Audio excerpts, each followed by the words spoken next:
Well, good morning. It is Tuesday, believe it or not, April the 16th. We're already here, one day past tax day. And it's good to have you with us on Up to the Minute on Top Duplantis. We are live in the HCCTV studios this morning. Benji Escobar joined me this morning. Did you get your taxes done yesterday? You just reminded me I need to file for an extension, so I didn't file for my taxes, but we'll get that done. We'll get that done today, folks. It's really important to do that. Right. And it's good to be here in person. Can you believe that? We're here in the studio. Well, let's clarify. You've been in the studio before, yeah. but we usually have you across the hall or across in the other studio where you set up live. Yeah, but now we're in here like physically talking to each other instead of going through Zoom and whatnot. Yeah, you'd already had the computer reconfigured when I got in here. I had to clean that up. So it's been that type of morning so far. But good to see you in person. See you too. Yeah, even though I see you every day. It's good to see all of you joining us out there on Facebook Live and YouTube. We're here every Monday through Friday, live at 10 a.m., not 9 a.m., not 10:05. Sometimes when Benji strolls in here on a Tuesday morning at 9:05 for a live show, but 10 a.m. most Mondays through Fridays. But Benji, they can always catch us on HCCTV and in social media anytime. Yes, we are live on the Houston Community College District Facebook page. It's not HCC, but Houston Community College District. We're also on YouTube, X, LinkedIn, and our own TV channel, HCCTV, where you can catch the rebroadcast of this show at noon, 5, and 10 p.m. Monday through Friday. We've got some great guests this morning, some cool stories. This one you're going to hear about in about 10 minutes. They're two HC students from a family art initiatives to help communities from a refurbished school bus. And it caught the eye of Kelly Clarkson. In fact, I think they were on her show. We're joined now by Amadeo and Norbert Moreno. Good to see you both, gentlemen. Thanks for being here this morning. Thank you.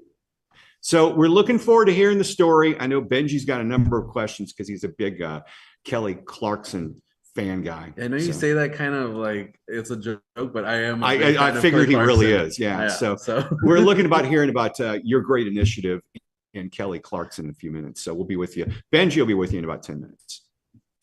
All right, we've got another great guest joining us this morning related to Houston soccer and Tasty Tuesday. He's a local hero talking about his premier beer park, also being on the U.S. national soccer team and the Dynamo's leading scorer. Brian Ching joins us this morning. Wow, good to see you, Brian. Thanks for being on our show this morning. Morning, Tom. Morning, Benji. How's it going? It is going great. We're looking forward to hearing all about Pitch 25, but we want to learn about your transition from athlete to entrepreneur. Let's start with your career, though, as an athlete. Most Houstonians know you from being with the Dynamo in the beginning and on the U.S. national team. Tell us a little bit about your career here in Houston and beyond. Yeah, so I moved here in 06 with the team. The whole team got transplanted from San Jose to Houston. We won. We had the best league. The best record in the year before in the league, and so we came in 2006 with a team that was already intact, and we ended up winning the championships in our first 2 years here. And 06 and 07, and then we had a tremendous amount of success where I think made the playoffs every year. I think only 1 year we didn't make the playoffs until I retired. 2013 I retired. So. Been retired for about 10, going on 11 years now. Time goes by pretty quickly, and over that time got into the entrepreneurial side of things. Well, at first, when I first retired, I actually thought I wanted to run a professional soccer team one day. So I started with the Houston Dash. Our inaugural season was in 2014, and I was a managing director of that. And did that for a number of years, kind of help it get off the ground, and realized that I had a kid at the time that putting in 80-hour weeks was difficult when I wanted to be at home spending time with my son. And so kind of during that time as well, I was also kind of incubating Pitch 25, a sports bar, and really found a passion for that as we kind of opened that.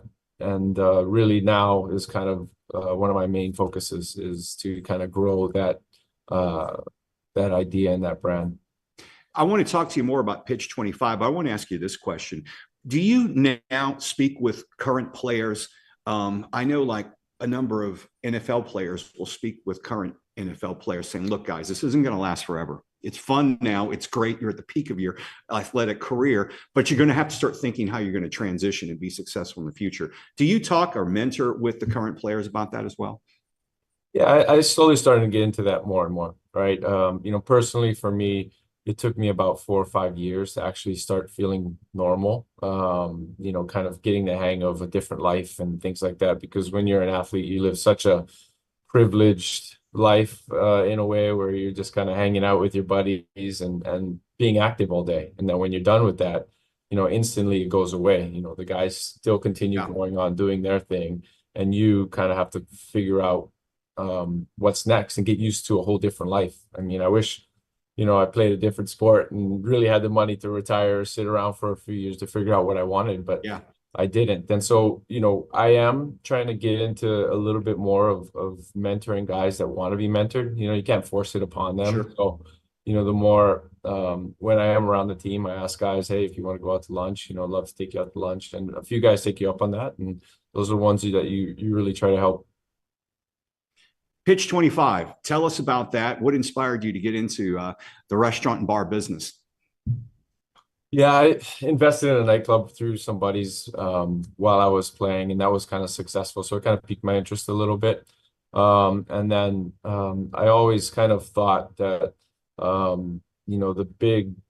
back in the days, it was Lucky's. All the soccer people went to watch the big soccer games at Lucky's. And I was kind of like, hey, why are you guys doing that? And they're like, well, it's the only place big enough to support us all when we come for these big events. And so, driving to the stadium every day, I always drove by this warehouse and I was like, wow, that's pretty empty. Maybe I should try to do something there. And, so I started kind of going down that path. It took me like a year to negotiate. I mean, that was a bit of a disaster. And it took me like another year to raise money. And then we finally got open, and we opened like a week before the World Cup. And we were packed. We had like 1,500 people in the building as soon as we opened, which from an operations standpoint creates tons of problems and chaos. But everybody had a good time. I don't think too many people really saw the behind the scenes chaos that we went through. So that was exciting for me. And then over the past 5 years, we've kind of had to deal with COVID, and then, try to get everything up and ready, get ready for it to open up another one. And now we're looking at a location out in Katy and kind of expanding on the idea where we have one soccer field in pitch 25 now. We are going to create 2 more. So we'll have 3 total fields with almost the same look and feel that we do have of the existing inside pitch 25 now. Well, Katy seems like the prime market to open a soccer-related sports bar with the fields and all that. I mean, that seems like that's a blossoming land. It has been for decades now, especially with soccer interest. I think Katy's one of the fastest growing markets. I think, all of Texas really is continuing to grow. And the thing I like about what I'm trying to do is we're kind of creating a F&B around a sport, just kind of like Top Golf, like Pop Stroke, Home Run Dugout now. And one of the things I love the most about soccer is how it brings people together. And so, as we build out our next facility, it's going to be extremely important for us to get the programming right around the fields, and, creating a bit of a fitness concept with leagues, and then maybe some personal training along the side, and then some free play, and really kind of build as soccer is growing. I think in 2026, when the World Cup comes here, soccer is only going to, put your foot down on the gas pedal and grow quicker than it already has, and so far it's been one of the fastest growing leagues of all, ever here in the United States. I have a feeling that 1,500 person threshold you reached when you had the last World Cup, that's going to be surpassed with the next one being here. Boy, that's going to be incredible. Let's talk about the food and drink you have there. Tell us some items that are on your menu. What can people expect when they come out to Pitch 25 to eat and drink? Yes. So, like we said, we kind of blended a beer garden, with sports bar kind of concept. And, we have 99 taps at our existing location, tons of different local Texas beers to choose from, and then we like to say our food is not your typical bar food, but just maybe a level up above that, and it's something that we actually have to be able to crank out pretty quickly, because when we do get 1,500 people in there, Yeah. you got to kind of keep a limited menu, and we do that. And so, I think what people really enjoy is the different selections of brews that we have.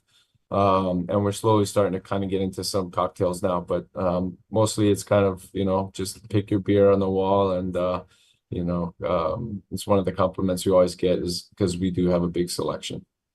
I know soccer is the big pull there for Pitch 25, but I imagine you also welcome in Texans fans, being that the Texans are very relevant again, best they've ever been, seems like.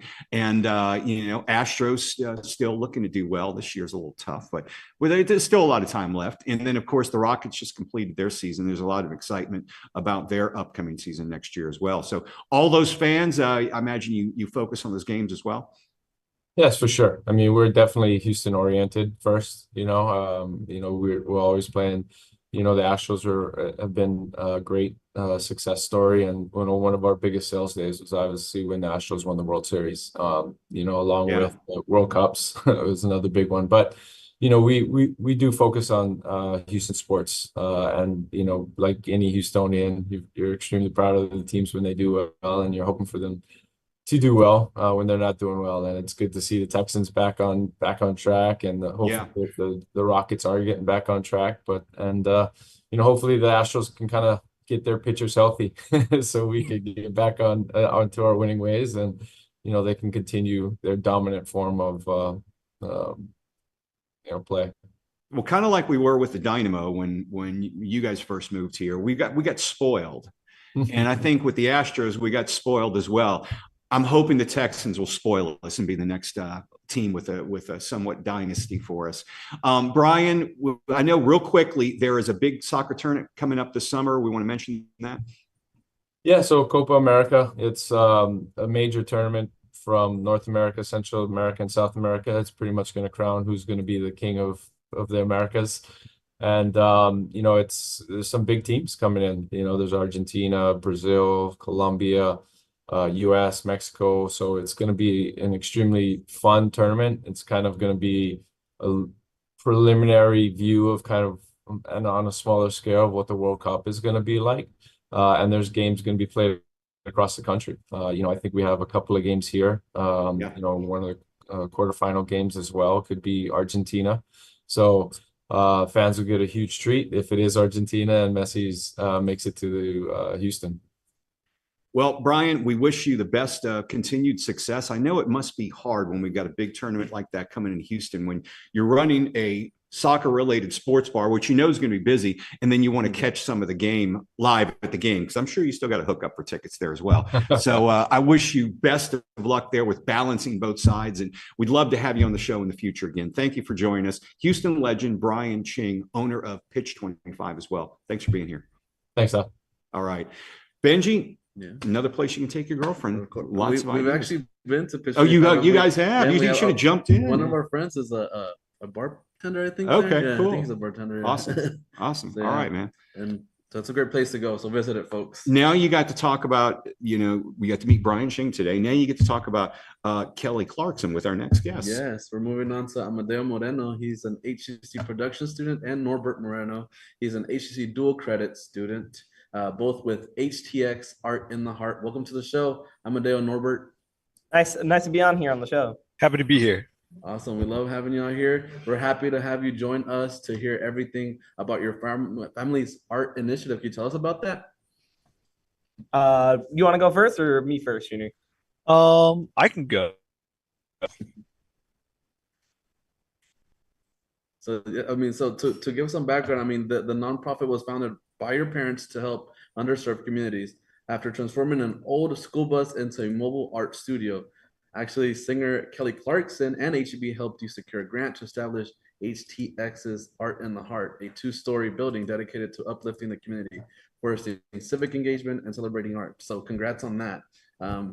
So tell us, how did that come about, and tell us the whole backstory of that. Thank you.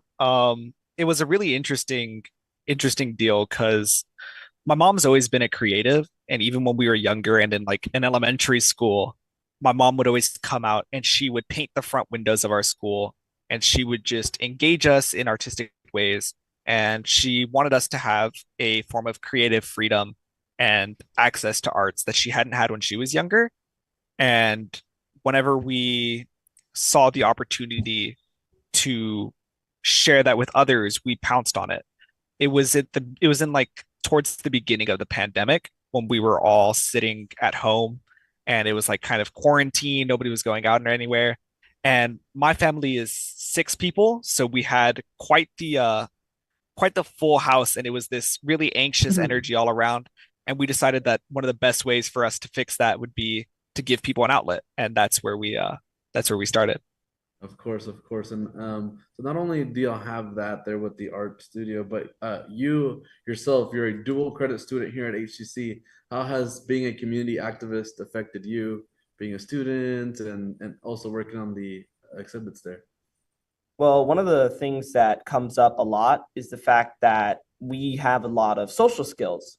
So that because of the fact that we've been interacting with people and giving people art and going around the community, when we talk to the people or students that are in our classes, we know how to talk with them. We know how to connect with them, to help them figure things out. We know how to talk to our teachers. And we kind of have this feel of like a social aspect that I'm seeing that a lot of people aren't having recently.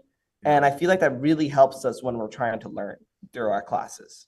Of course. And there's also the fact that these students here, some of them need to, like a lot of the students for college need hours for some of their internships and whatnot. Yeah. Because we're a community center, we can actually give those hours in turn for them helping around. So would you say that there was a way that you got your community hours because of that? Because yes, 100%. That was kind of easy for y'all, huh? We probably clocked in millions of hours at this point. There's worked so many times. There's been a lot of hours that have been sunk in so far. And what my mom's thought that was pretty interesting was there was one time where she was like, I just thought about something. What if they don't accept your community hours? And we're like, what do you mean? They're like, well, if your parents run it and they sign off on your hours, are they gonna like that?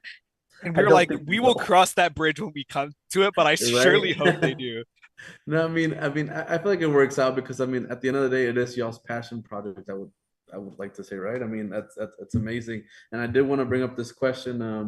Y'all are so young and y'all are already like basically have an art studio and all that stuff. So what's the importance of the arts have been for y'all at such a young age?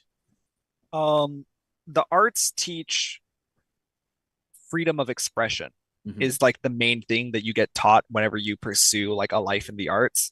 And that's something that we've both gained through arts. I do flow, so like I do like fire spinning and like juggling and different things of that manner.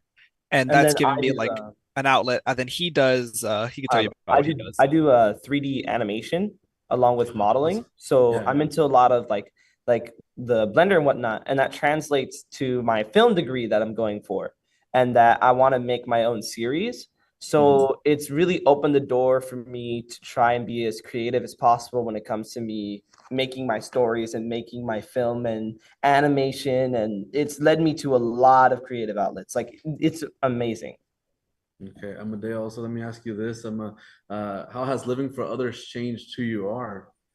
Well, I've noticed that a lot of people don't really interact as much.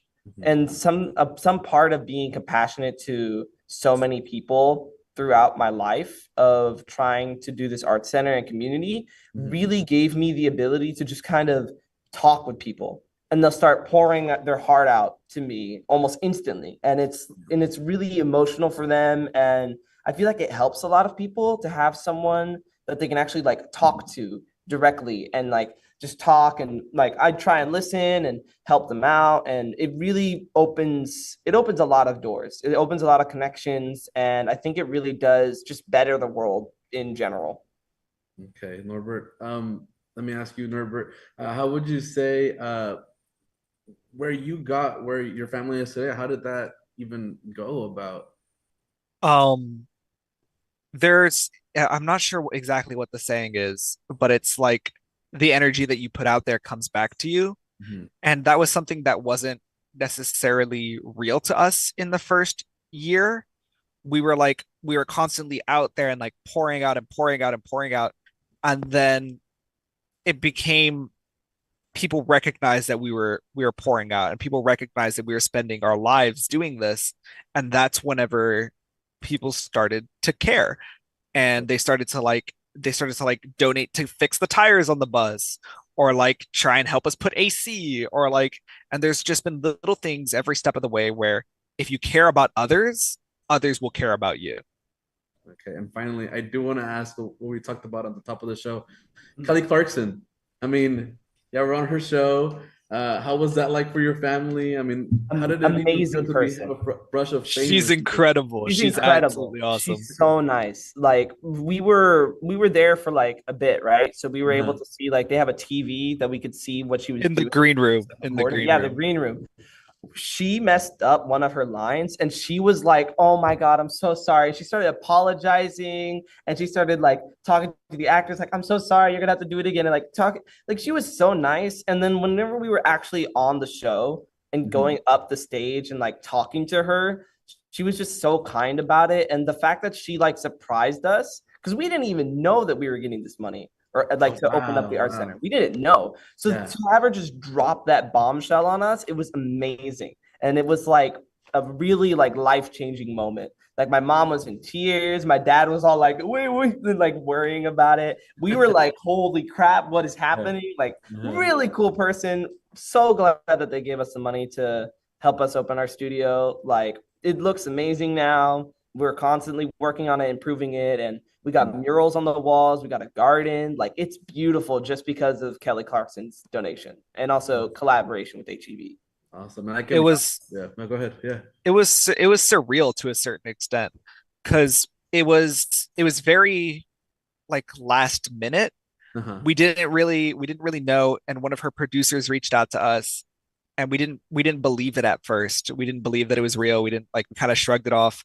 And then she like came back several times, like messaging us like over and over, until she had sent us her LinkedIn, and she was like, "I'm real, believe me." And we were like, "Okay." Yeah, it was like, "I swear I'm not a scam, please." Yeah. So, then they kind of showed up to the house and like filmed a bunch of things, and we thought that was it. And then we ended up getting flown out there to be on their show.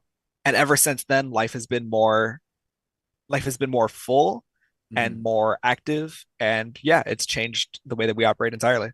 Well, thank you so much, Amadeo Moreno, HCC production student, and Norbert Moreno, HCC dual credit student, both with HTX Art in the Heart. We'll have all of your info on our post after the show. So thank you so much for being here. Thank you for having us on. Thanks for having us. All right. Thanks, guys. Little known fact, I used to work for Fox back when they started American Idol.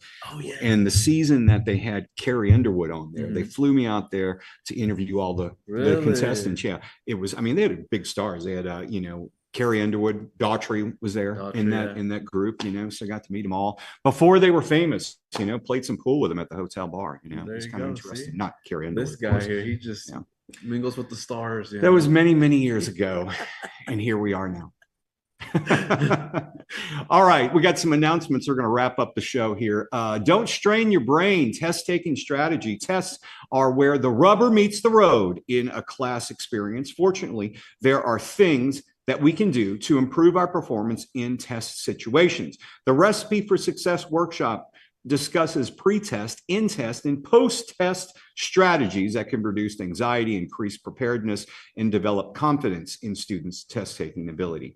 It's from noon today, Tuesday, April the 16th. Check out our post after the show for registration. And we've got a recital coming up too. We do. We have a student music recital for the spring of 2024. Music majors will perform the repertoire that they have studied and prepare to showcase their development and skills. This will take place tomorrow, April 17th at 7:30 at the HCC Northwest Performing Arts Center, Theater 1. This is free. No registration is necessary. Everyone is welcome. So come check out some great music, and also check out our post after the show for more info. To blaze through the next couple ones because we're running out of time, but Talent and Engagements has got another road show happening Thursday, April 18th.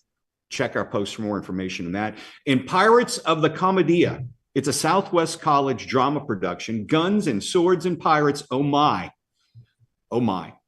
Who writes this?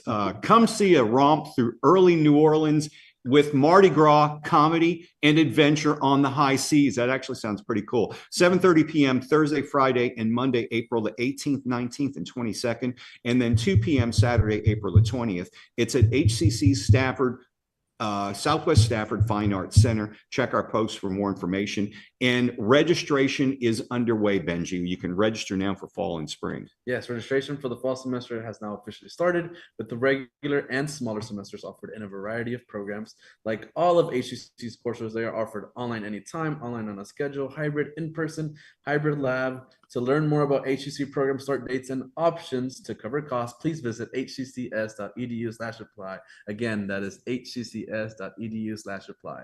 All right. Tomorrow, we'll welcome Dr. Andrea Burridge. She's a Vice Chancellor of Planning and Institutional Effectiveness.